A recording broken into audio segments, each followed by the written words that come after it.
தாழ்வு பகுதி பொறுத்த வரைக்கும் வங்கக்கடல்ல அடுத்தடுத்து உருவாகும் அப்படிங்கிற தகவல் நம்ம கொடுத்திருந்தோம். அதே போலவே காற்றழுத்த தாழ்வு பகுதிகள் தொடர்ந்து ஒன்றன் பின் ஒன்றாக உருவாகி தமிழகத்திலும் நல்ல ஒரு மழை பொழிவை கொடுத்திருக்கு அப்படின்னு தான் நம்ம சொல்லணும். கடந்த 24 மணி நேரத்தில் தமிழக கடலோர மாவட்டங்களில் பெரும்பாலான பகுதிகளில் நல்ல மழை பொழிவு. செங்கல்பட்டு, காஞ்சிபுரம், அதே மாதிரி கடலூர், விழுப்புரம் உள்ளிட்ட பல்வேறு பகுதிகளில் நல்ல ஒரு மழையினுடைய தீவிரத்தை நம்ம பார்த்திருக்கிறோம். திருவண்ணாமலை, வேலூர், திருப்பத்தூர், ராணிப்பேட்டை உள்ளிட்ட மாவட்டங்களிலும் பரவலாக கனமழை வாய்ப்புகள் இரவு மற்றும் நள்ளிரவில் பதிவானது. அதே மாதிரி ஒரு சில மாவட்டங்களில் அதிகாலை வரை மழை பொழிவு தொடர்ந்து நீடித்தது. ஆகவே இப்படிப்பட்ட ஒரு மழை பொழிவு இன்னும் எத்தனை நாட்களுக்கு இருக்கும் அப்படிங்கிறதையும் நேற்றைய தினங்களில் நம்ம வானிலை அறிவிப்புல சொல்லியிருந்தோம். பார்க்கலன்னா போய் மறக்காம பாருங்க. ஒவ்வொரு நாளுமே நம்ம வானிலை அறிவிப்புகள் கொடுக்கும் பொழுது எந்தெந்த தேதிகளில் எத்தனை மாவட்டத்திற்கு கனமழை அப்படிங்கிறத மிக விவரமாக துல்லியமாக நம்ம சொல்லிடுவோம். அதே மாதிரி தான் இந்த தாழ்வு பகுதியின் காரணமாக தொடர்ந்து தமிழக கடலோர மாவட்டங்களில் மழைக்கான வாய்ப்புகள் தினந்தோறும் இருக்க போகுது. அதனால இந்த நாள் மட்டும்தான் கனமழை, இந்த நாளில் மழை வராது அப்படிங்கிறது இல்லை. தினந்தோறும் நமக்கு தமிழ்நாட்டில் நிறைய மாவட்டங்களில் மழை வரும். அதில் குறிப்பாக எந்தெந்த மாவட்டத்தில் கனமழை சற்று வலுவாக இருக்கும் அப்படிங்கிறதையும் மிக விரிவாக பார்க்கலாம். நண்பர்களே, நீங்கள் மறக்காமல் ஒரு லைக் பண்ணுங்கள், சப்ஸ்கிரைப் பண்ணி தொடர்ந்து சப்போர்ட் பண்ணுங்கள். துல்லியமான வானிலை அறிக்கையும் பெற்றுக்கொள்ளுங்க. இனி வரும் நாட்கள் தான் மழையினுடைய தீவிரம் சற்று வலுவாக பதிவாகக்கூடிய நாட்களாக இருக்க போகிறது. ஆகவே ஒரு லேசான மழை, மிதமான மழை அப்படிங்கிறத விட கனமழையாகவே நமக்கு அநேக இடங்களில் கண்டிப்பாக பதிவாகும். நீங்கள் சப்ஸ்கிரைப் பண்ணால் மட்டும்தான் இனி வரும் நாட்களில் மழையிலிருந்து நம்ம தப்பிக்க முடியும். மறக்காமல் சப்ஸ்கிரைப் பண்ணி தொடர்ந்து சப்போர்ட் பண்ணுங்கள். துல்லியமான வானிலை அறிக்கையும் பெற்றுக்கொள்ளுங்கள். தமிழகத்தில் ஒவ்வொரு நாளும் ஒரு சில மாவட்டங்களில் கடும் கனமழை பொறுத்தவரை தீவிரமாகி இருக்கிறது. ஏற்கனவே நம்ம பார்த்தோம். கடலோர பகுதிகளான சென்னை, திருவள்ளூர், காஞ்சிபுரம், செங்கல்பட்டு உள்ளிட்ட அனைத்து கடலோர இடங்களிலும் பரவலாக மழை பொழிவுகள் பதிவாக ஆரம்பிச்சிருக்கு. எந்த நேரங்களில் மழை தீவிரமாக இருக்கும் அப்படிங்கிறதையும் நம்ம சொல்லியிருந்தோம். இரவு மற்றும் நள்ளிரவில் மழை பொறுத்தவரை மிகவும் தீவிரமாக பதிவாகிட்டு இருக்கு. அதனால் இரவு 8 மணி அல்லது 9 மணிக்கு மேலே நீங்கள் மழை வாய்ப்பை தாராளமாக எதிர்பார்க்கலாம். மாலை நேரங்கள் கூட சில நேரங்களில் நமக்கு மழை இல்லாதபடி வானம் மேகமூட்டமாக இருக்கலாம். ஆனால் இரவு நேரத்தில் கண்டிப்பாக நமக்கு மழை வந்துடும். குறிப்பாக வட தமிழ்நாட்டில் இருக்கக்கூடிய பெரும்பாலான பகுதிகளில் இரவு நேர மழை வாய்ப்பாகவே இனி வரும் நாட்களில் நம்ம அதிகமாக எதிர்பார்க்கிறோம். இனி வரும் நாட்களில் கடலோர மாவட்டங்களில் கடுமையான கனமழை பொறுத்தவரை தீவிரமாக இருக்கும். ஆகவே தமிழகத்தில் இருக்கக்கூடிய அனைத்து கடலோர இடங்களிலும் நல்ல ஒரு மழை தீவிரமாக இருக்கும். அதிலும் குறிப்பாக வட தமிழக கடலோர மாவட்டங்களில் கனமழை சற்று வலுவாக இருக்கும். தென் மாவட்டங்களிலும் மழை தீவிரமாக போகுது. மதுரையிலிருந்து குமரி வரை இருக்கக்கூடிய அனைத்து தென் மாவட்ட பகுதிகள் மற்றும் தென் மாவட்டத்தினுடைய கடலோர பகுதிகள், டெல்டா மாவட்டங்களினுடைய கடலோர பகுதிகள் என அனைத்து இடங்களிலும் பரவலாக மழை வாய்ப்புகள் தீவிரமாக இருக்கும்.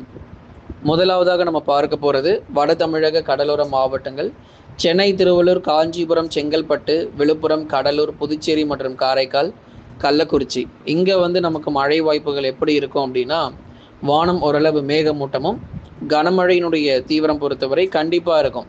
அதாவது சென்னையில் ஆரம்பித்து கடலூர் வரை இருக்கக்கூடிய வட தமிழக கடலோர பகுதிகளில் இரவு நேரங்களில் இடி மின்னலுடன் கூடிய கனமழை தொடர்ந்து பதிவாகும். இன்னும் நமக்கு மழை முடியலைங்க. அடுத்து வரக்கூடிய செப்டம்பர் 12ஆம் தேதி வரைக்கும் மழை தொடர்ந்து நீடிக்க போகுது. அதில் செப்டம்பர் 7, 8, 9, 10 போன்ற நாட்கள்லாம் சற்று வலுவான மழை பொழிவாக தமிழக கடலோர மாவட்டங்களில் கண்டிப்பாக பதிவாகும். இனி அடுத்தடுத்து வரக்கூடிய நாட்கள் பகல் நேரங்களில் வெயிலும் இருக்கும். அதே சமயத்தில் இரவு நேரங்களில் மழையும் பதிவாகிறதுக்கான வாய்ப்புகள் தமிழகத்தில் அதிகமாக எதிர்பாருங்க. வட தமிழக கடலோர மாவட்டங்களில் பெரும்பாலான பகுதிகளில் மழையினுடைய தீவிரம் நிச்சயமாக அதிகரிக்கும். அதே போல் உள் மாவட்டங்களில் நம்ம பார்க்கணும். உள் மாவட்டங்கள் வேலூர், திருப்பத்தூர், ராணிப்பேட்டை மற்றும் திருவண்ணாமலை உள்ளிட்ட உள் மாவட்ட பகுதிகளிலும் இரவு நேரங்களில் பரவலாக கனமழை அதிகரிக்கும். நிறைய இடங்களில் மழை பொழிவு கண்டிப்பாக பதிவாக வாய்ப்பு இருக்குது. அதனால் நாட்கள் நமக்கு இன்னும் கொஞ்ச நாள் தான் இருக்குது வடகிழக்கு பருவமழை தொடங்குறதுக்கு.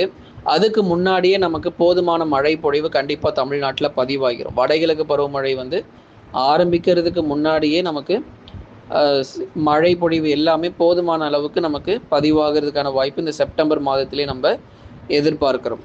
அப்போ வடகிழக்கு பருவமழையில் பெய்யக்கூடிய மழை பொழிவு எல்லாமே நமக்கு சற்றே ஆபத்தானதாக தான் இருக்கும். ஏன்னா செப்டம்பர்லேயே நல்ல மழை பதிவாகிருச்சு அப்படின்னா வடகிழக்கு பருவமழையில் வெள்ள அபாய எச்சரிக்கை ஏற்படுவதற்கான வாய்ப்பு அதிகமாக இருக்குது. ஆகவே உள் மாவட்டங்களிலும் இந்த வருஷம் வடகிழக்கு பருவமழையில் நல்ல மழை கிடைக்குமா, அதாவது அக்டோபர், நவம்பர் மற்றும் டிசம்பர் மாதங்கள்ல அப்படின்னு சொல்லி கேட்டிருந்தீங்க. கண்டிப்பாக கிடைக்கும். ஏன்னா தாழ்வு பகுதி அல்லது தாழ்வு மண்டலம் பொறுத்த வரைக்கும் தமிழகத்தில் கரையை கடந்து உள் மாவட்டத்தின் வழியாக பயணிக்கும் போது நல்ல ஒரு மழை வாய்ப்பாக இந்த வருஷம் வடகிழக்கு பருவமழையில் எதிர்பார்க்க முடியும். குறிப்பாக நவம்பர் மாதத்தில் அதிக மழை பொழிவு அப்படிங்கிறது தான் நம்ம திரும்பி சொல்கிறோம். ஏன்னா நவம்பரில் மட்டுமே மொத்தம் 3 காற்றழுத்த தாழ்வு பகுதிகள் உருவாகும். 1 புயல் சின்னம், 2 காற்றழுத்த தாழ்வு மண்டலமாக பார்க்கப்படுகிறது. டிசம்பரில் 2 வலுவான தாழ்வு பகுதிகள் உருவாகும். 1 காற்றழுத்த தாழ்வு மண்டலமாகவும் இன்னொன்று காற்றழுத்த தாழ்வு பகுதியாகவும் கரை கடந்து அநேக இடங்களில் மழை பொழிவை ரொம்ப தீவிரப்படுத்தும். அதனால நம்ம எச்சரிக்கையாக இருக்க வேண்டியது அவசியம். வட தமிழ்நாடு முழுவதுமாக கவனமாக இருந்துக்கோங்க. மழை பொழிவும் ரொம்ப தீவிரமாக இருக்கும். டெல்டா மற்றும் தென் மாவட்டங்கள் அநேக இடங்களில் பரவலாக கனமழை பெய்யும். தஞ்சை, நாகை, திருவாரூர், அரியலூர், பெரம்பலூர், திருச்சி மற்றும் புதுக்கோட்டை உள்ளிட்ட டெல்டா மாவட்டங்கள் முழுவதுமாக இரவு நேர மழை வாய்ப்பாக எதிர்பார்க்கப்படுது. நான் கையில் மறக்காமல் கொடை எடுத்துக்கோங்க. காலை முதல் மாலை வரைக்கும் மழை இல்லை, அதுக்கப்புறம் நமக்கு மழை தொடங்கிருங்கிறதுனால கையில் மறக்காமல் கொடை எடுத்துகிட்டு போங்க. ஏன்னா டெல்டா பகுதிகள் முழுவதுமாக நல்ல ஒரு மழை பொழிவு காத்திருக்கிறது. மயிலாடுதுறை, நாகப்பட்டினம், அரியலூர், பெரம்பலூர் உள்ளிட்ட அநேக இடங்களிலும் பரவலாக விட்டு விட்டு நமக்கு கனமழை இரவு நேரங்களில் பதிவாகும். தென் மாவட்ட பகுதிகளில் மழை தொடங்க போகுது. மதுரை, திண்டுக்கல், விருதுநகர், சிவகங்கை, ராமநாதபுரம், தூத்துக்குடி, திருநெல்வேலியில் செப்டம்பர் மாதத்தினுடைய மழை பொழிவு பொறுத்த வரைக்கும் ரொம்பவே தீவிரமாக இருக்கும். சராசரியாக பெய்ய வேண்டிய மழை அளவினவோ அது சரியாக எல்லா மாவட்டங்களிலும் பதிவாகிறோம். ரெடியாக இருந்துக்கோங்க. மதுரையிலேருந்து இதுக்கப்புறம் மழை தீவிரமாக ஆரம்பிச்சிடும். இனி வரும் நாட்கள் மதுரையிலையும் சேர்த்து மழை பொழிவு பெய்ய ஆரம்பிச்சிடும். மதுரை, திண்டுக்கல், விருதுநகர், சிவகங்கையில் நல்ல மழை பொழிவு ரொம்ப தீவிரமாகும். அதேமாதிரி இந்த திருப்பூர், ஈரோடு மாவட்டங்கள், திருப்பூர், ஈரோடு, கிருஷ்ணகிரி, தருமபுரி, சேலம், நாமக்கல், கரூர் உள்ளிட்ட மாவட்டங்களிலும் அநேக இடங்களில் பரவலாக மிதமானதிலிருந்து கனமழையினுடைய தீவிரமும் கண்டிப்பாக எதிர்பார்க்கலாம். தென் மாவட்டங்களுடைய கடலோர பகுதி ராமநாதபுரம், தூத்துக்குடி மற்றும் திருநெல்வேலியில் மிதமான மழை மட்டும் எதிர்பாருங்க. கனமழை வலுவாக பதிவாகும் போது கண்டிப்பாக அறிவிக்கிறோம். மேற்கு தொடர்ச்சி மலையொட்டிய மாவட்டங்கள் ஒரு சில இடங்களில் பரவலாக கனமழை பெய்யும். நீலகிரி, கோயம்புத்தூர், தேனி, தென்காசி மற்றும் கன்னியாகுமரியில் ஆங்காங்கு இடைவெளி விட்டு பரவலாக மழை பொழிவு பொறுத்த வரைக்கும் கண்டிப்பாக பதிவாகிறதுக்கான வாய்ப்பு இருக்குது. மேற்கு தொடர்ச்சி மலையொட்டிய மாவட்டங்களிலும் பெரும்பாலான பகுதிகளில் இடி மின்னலுடன் கூடிய கனமழையும் ரொம்ப தீவிரமாக எதிர்பார்க்கலாம். ஆகவே ஒவ்வொரு நாளும் மழை வாய்ப்புகள் மற்றும் மழை பொழிவுகள் தமிழகத்தில் தீவிரமாக இருக்கும்.